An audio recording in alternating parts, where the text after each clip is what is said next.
सर्वद्वाराणी शरीर के समस्त द्वारों को संयम्य वश में करके मनः मन को हृदय में निरुद्धय बंद कर च भी मूर्ध्य सिर पर आधाय स्थिर करके आत्मनः अपने प्राणम प्राणवायु को आस्थिता स्थित योग धारणम योग की स्थिति। इस श्लोक का अर्थ तात्पर्य श्रील प्रभुपाद जी के द्वारा। श्रील प्रभुपाद की जय। समस्त इंद्रिय क्रियाओं से विरक्ति को योग की स्थिति योग धारणा कहा जाता है। इंद्रियों के समस्त द्वारों को बंद करके तथा मन को हृदय में और प्राणवायु को सिर पर केंद्रित करके मनुष्य अपने को योग में स्थापित करता है। तात्पर्य, इस श्लोक में बताई गई विधि से योगाभ्यास के लिए सबसे पहले इंद्रिय भोग के सारे द्वार बंद करने होते हैं। यह प्रत्याहार अथवा इंद्रिय विषयों से इंद्रियों को हटाना कहलाता है। इसमें ज्ञानेंद्रियों, नेत्र, कान, नाक, जीव, स्पर्श को पूर्णतया वश में करके उन्हें इंद्रिय तृप्ति में लिप्त होने नहीं दिया जाता। इस प्रकार मन हृदय में स्थित परमात्मा पर केंद्रित होता है और प्राणवायु को सिर के ऊपर तक चढ़ाया जाता है। इसका विस्तृत वर्णन 6वें अध्याय में हो चुका है, किंतु जैसा कि पहले कहा जा चुका है, अब यह विधि व्यवहारिक नहीं है। सबसे उत्तम विधि तो कृष्ण भावनामृत है। यदि कोई भक्ति में अपने मन को कृष्ण में स्थिर करने में समर्थ होता है तो उसके लिए अविचलित दिव्य समाधि में बने रहना सुगम हो जाता है। अगला श्लोक है ओम इत्येकाक्षर ब्रह्म व्यवहारन् मामनुस्मरन् यः प्रियाति तजन् देहं स याति परमां गतिम्। ओम इत्येकाक्षर ब्रह्म व्यवहारन् मामनुस्मरन् यः प्रियाति तजन् देहं स याति। शब्दार्थ, ओम ओंकार इत इस तरह एक अक्षरम एक अक्षर ब्रह्म परब्रह्म का व्यवहारन उच्चारण करते हुए, माम मुझको कृष्ण को अनुस्मरण स्मरण करते हुए, यह जो प्रयाति जाता है त्यजंत छोड़ते हुए, देहम इस शरीर को स वह याति प्राप्त करता है, पराम परम गतिम गंतव्य। इस योगाभ्यास में स्थिर होकर तथा अक्षरों के परम संयोग यानी ओमकार का उच्चारण करते हुए यदि कोई भगवान का चिंतन करता है और अपने शरीर का त्याग करता है तो वह निश्चित रूप से आध्यात्मिक लोकों को जाता है। तात्पर्य, यहाँ स्पष्ट उल्लेख हुआ है कि ओम ब्रह्म तथा भगवान कृष्ण परस्पर भिन्न नहीं है।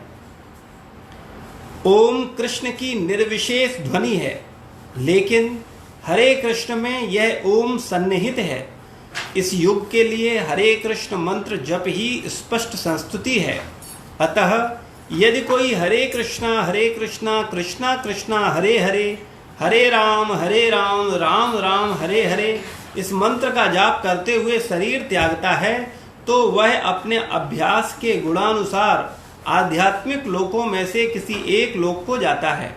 कृष्ण के भक्त कृष्ण लोक या गोलोक वृंदावन को जाते हैं। सगुणवादियों के लिए आध्यात्मिक आकाश में अन्य अनेक लोक हैं जिन्हें वैकुंठ लोक कहते हैं, किंतु निर्विशेषवादी तो ब्रह्म ज्योति में ही रह जाते हैं।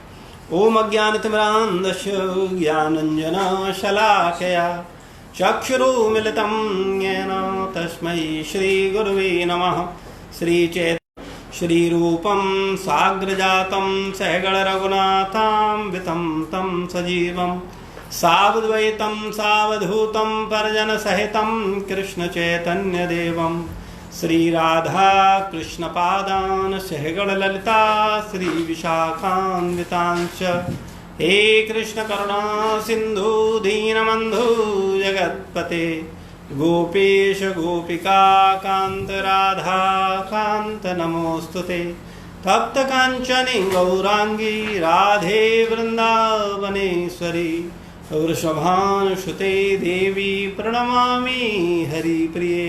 वाञ्छाकल्पतरुभ्यश्च कृपा सिन्धुभैव च पतितानां पावनेभ्यो वैष्णवेभ्यो नमो नमः। जय श्री कृष्ण चैतन्य प्रभु नित्यानंद, श्री अद्वैत गदाधर श्रीवासादि गौर भक्तवृंद। हरे कृष्णा कृष्णा कृष्णा हरे हरे, हरे राम राम राम हरे हरे। नमो विष्णुपादाय कृष्णपृष्ठाय भूतले श्रीमते भक्तिवेदांत स्वामीत नामने। नामस्ते सारस्वतदेवे गौरवाणी प्रचारणे, निर्विशेष शून्यवादी पाश्चात्य देशतारिणी।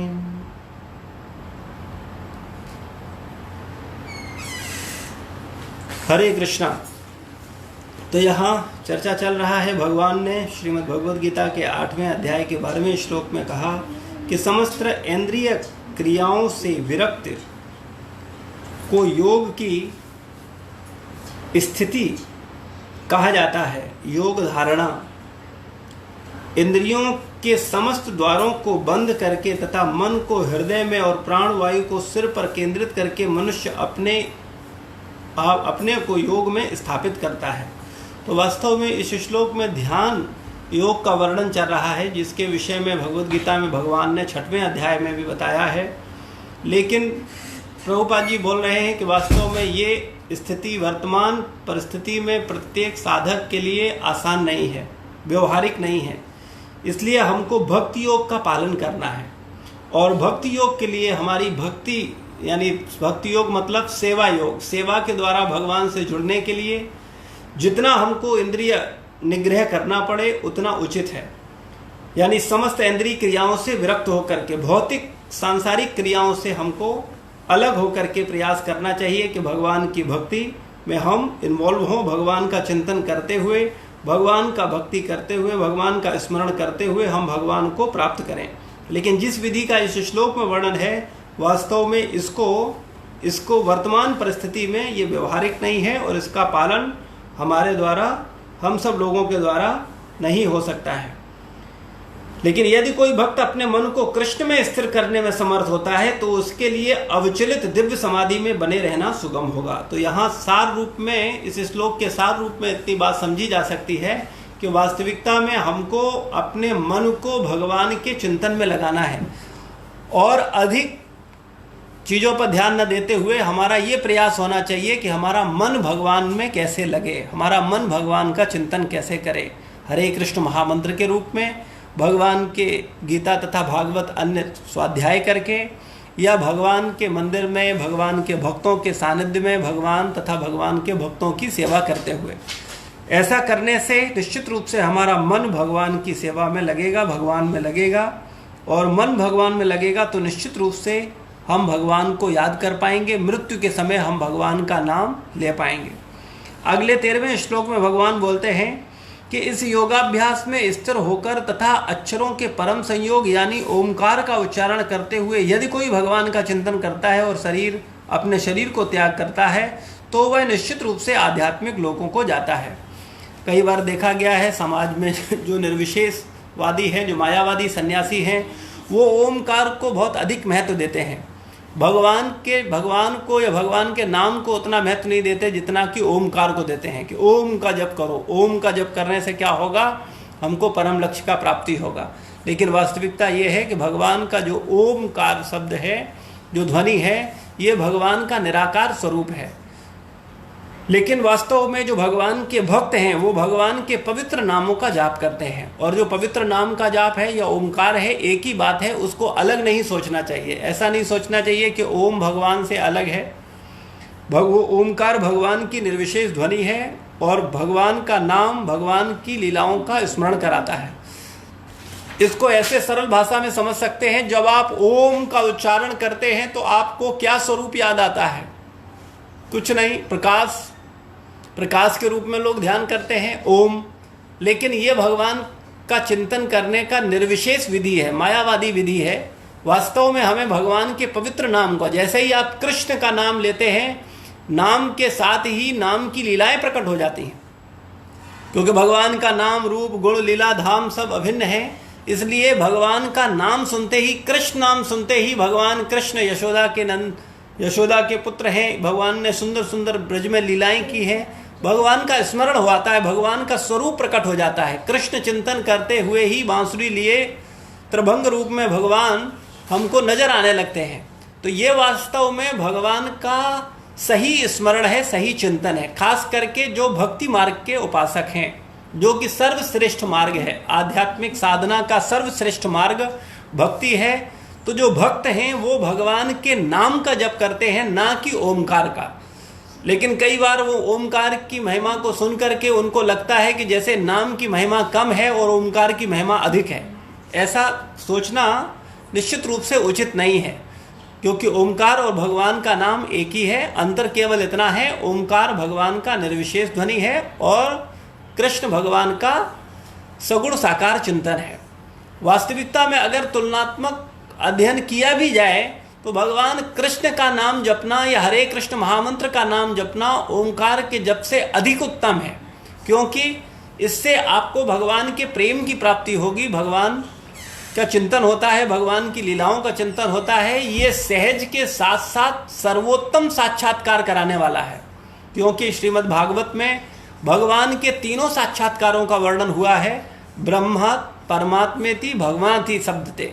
तो भगवान का 3 साक्षात्कार हैं, ब्रह्म के रूप में यानी भगवान के प्रकाश के रूप में, जो ओमकार का जप करने वाले जाते हैं, जो भगवान के प्रकाश में लीन होते हैं, जो निराकार मायावादी, निर्विशेषवादी मायावादी सन्यासी हैं, वो भगवान के इस स्वरूप को प्राप्त करते हैं। और जो ध्यान योग करने वाले हैं वो अपने हृदय में परमात्मा का साक्षात्कार करते हैं। लेकिन जो भक्त हैं, जो भक्ति के द्वारा भगवान की सेवा करते हैं, वो भगवान का साक्षात्कार करते हैं। और वास्तव में भगवान का साक्षात्कार ही पूर्ण साक्षात्कार है।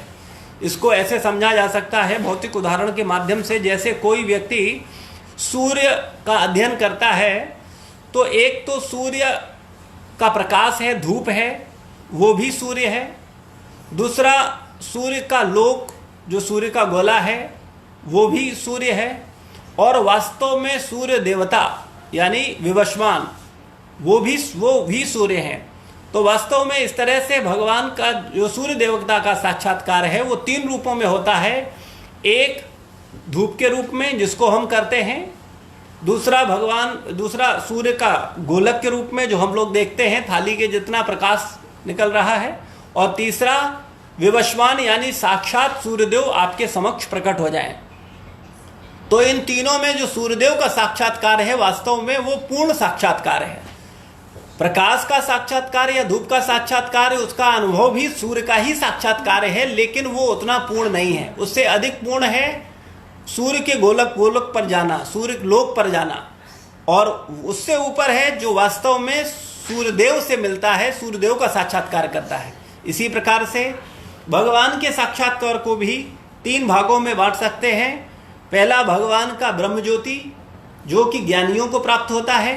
तीसरा भगवान का परमात्मा साक्षात्कार जो कि भगवान के जो योग करने वाले हैं, ध्यान करके योग करने वाले लोग हैं, उनको भगवान हृदय में परमात्मा स्वरूप में चतुर्भुज रूप में उनको साक्षात्कार होता है। और तीसरा भगवान के भगवत भक्तों को साक्षात्कार हुआ है, जो मीरा, तुलसी, तुकाराम, सिद्ध आदि सिद्ध सनातन गोस्वामी भगवान जो आचार्य हैं, उन सबको भगवान का जो साक्षात्कार हुआ है वो सगुण साक्षात्कार हुआ है। नामाचार्य हरदास ठाकुर, इनको भगवान के सगुण साक्षात्कार हुआ है, वास्तव में भगवान का सानिध्य प्राप्त हुआ है। तो ये साक्षात्कार अधिक पूर्ण है और इसको प्राप्त करने के लिए व्यक्ति को भगवान के नाम, रूप, गुण, लीलाओं पर चिंतन करना होगा। भगवान की निर्विशेष ध्वनि ओम का जाप करना से ये लक्ष्य की प्राप्ति मुश्किल है। इसलिए हम सब भक्तों को भगवान के पवित्र नाम का उच्चारण करना चाहिए। हरे कृष्णा कृष्णा कृष्णा हरे हरे, हरे राम राम राम हरे हरे। ये भगवान का जो महामंत्र है, ये मंत्र नहीं, ये महामंत्र है और कलयुग के जीवों के लिए विशेष रूप से उपयोगी है, क्योंकि कलयुग में जीव का स्थिति बड़ा दयनीय है। उसका चित्त बड़ा विचलित है, वो भगवान के ध्यान नहीं कर पाता, वो इंद्रियों का पूर्ण रूप से निग्रह नहीं कर पाता। जैसा कि अन्य विधियों में वर्णन है, कोई अगर वास्तव में ब्रह्म साक्षात्कार करना चाहता है, ओम का उच्चारण करता है, तो बताया गया है कि उसको पूर्ण रूप से ब्रह्मचर्य जीवन का 100% पालन करना पड़ेगा। दूसरा विधि बताया गया है, उसको पूर्ण रूप से इंद्रियों पर अपना नियंत्रण करना पड़ेगा, पूर्ण रूप से इंद्रियां उसके वश में होनी चाहिए। फिर वो अपनी इंद्रियों को विषयों से हटा करके पूर्ण रूप से अपने वश में करके मन को एकाग्र चित्त करते हुए भगवान के ओमकार ध्वनि का उच्चारण करता है, तब वो भगवान के निर्विशेष प्रकाश को या भगवान के ब्रह्म ज्योति को प्राप्त करता है, ब्रह्म को प्राप्त करता है। तो वास्तविकता में ये भी एक विधि है, लेकिन इससे भगवान का पूर्ण साक्षात्कार नहीं होता है। लेकिन वास्तविकता में जो भक्त हैं उन्हें भगवान का पूर्ण साक्षात्कार प्राप्त होता है। तो भक्ति वास्तव में बड़ी उत्तम है और सरल भी है, लेकिन सरल के साथ साथ उसकी विधि को अगर हम नहीं समझेंगे तो निश्चित रूप से भक्ति करते हुए भी भगवत साक्षात्कार नहीं होगा। इसलिए हमको भगवत साक्षात्कार करने के लिए भक्ति को सही रूप से स्वीकार करना चाहिए। कई बार हम उसको कुछ ज़्यादा ही सरल समझ लेते हैं कि जो भी कर रहे हैं वो सब ठीक ही है, तो वास्तव में ऐसा नहीं है। हमको वास्तव में साधना की स्थिति पर आते हुए भगवान के पवित्र नामों का जाप अपराध रहित करना होगा। अगर हम अपराध सहित नाम जप कर रहे हैं तब उसके परिणाम हमारे जीवन में अच्छे जल्दी नहीं आएंगे। हालांकि भगवान के पवित्र नाम का जाप निरंतर करने पर नाम अपराध करने की जो भावना है या प्रवृत्ति है वो धीरे धीरे नष्ट हो जाती है और एक दिन हम अपराध रहित नाम जप कर पाएंगे। लेकिन जब हम अपराध रहित नाम जप कर पाएंगे तभी वास्तव में भगवत प्रेम और भगवत साक्षात्कार के अधिकारी बन पाएंगे। इसलिए हम समस्त भक्तों को गंभीरता पूर्वक भगवान के नाम पर विशेष ध्यान देना चाहिए। हमको किसी अन्य बातों के प्रलोभन में आकर के अपनी साधना को बदलना नहीं चाहिए कि हाँ पता चला तो ओम जप करने लगे, फिर कुछ करने लगे, फिर कुछ करने लगे। एकनिष्ठ होकर भगवान के नाम के प्रति हमको एकाग्र चित्र होकर के पवित्र नाम का जाप करना चाहिए और भगवत नाम के प्रति होने वाले अपराधों से विशेष रूप से बचना चाहिए, जो कि 10 अपराधों का वर्णन शास्त्रों में दिया गया है, उसको हम लोग नियमित पढ़ते हैं। तो ये 10 अपराधों से बचते हुए हमें भगवान का जाप करना चाहिए, तब निश्चित रूप से हमको हमारे लक्ष्य की प्राप्ति होगी। तो श्रील प्रभुपाद जी इसके तात्पर्य में बोलते हैं, 13वें अध्याय के 13वें श्लोक का अर्थ है कि इस योगाभ्यास में स्थित होकर अक्षरों के परम संयोग यानी ओमकार का उच्चारण करते हुए यदि कोई भगवान का चिंतन करता है और अपने शरीर का त्याग करता है तो वह निश्चित रूप से आध्यात्मिक लोकों को जाता है। तो अगर वो व्यक्ति ओमकार का उच्चारण करते हुए, वो भगवान का चिंतन करते हुए, भगवान का चिंतन करते हुए शरीर को छोड़ता है, तब निश्चित रूप से वो आध्यात्मिक लोकों को प्राप्त होता है। तात्पर्य में प्रभुपाद जी बताते हैं, यहाँ यह स्पष्ट उल्लेख हुआ है कि ओम, ब्रह्म तथा भगवान कृष्ण परस्पर भिन्न नहीं है। वास्तव में जो ओम है, ब्रह्म है या भगवान कृष्ण है, ये भिन्न नहीं है, एक ही है, वो सन्निहित है। इस युग के लिए हरे कृष्ण मंत्र जप ही स्पष्ट संस्तुति है। इस युग में विशेष रूप से हमको हरे कृष्ण महामंत्र का ही जप करना है। अतः यदि कोई हरे कृष्ण कृष्ण कृष्ण हरे हरे, हरे राम राम राम हरे हरे इस मंत्र का जाप करते हुए शरीर त्यागता है, तो वह अपने अभ्यास के गुणानुसार आध्यात्मिक लोकों में से किसी एक लोक को जाता है।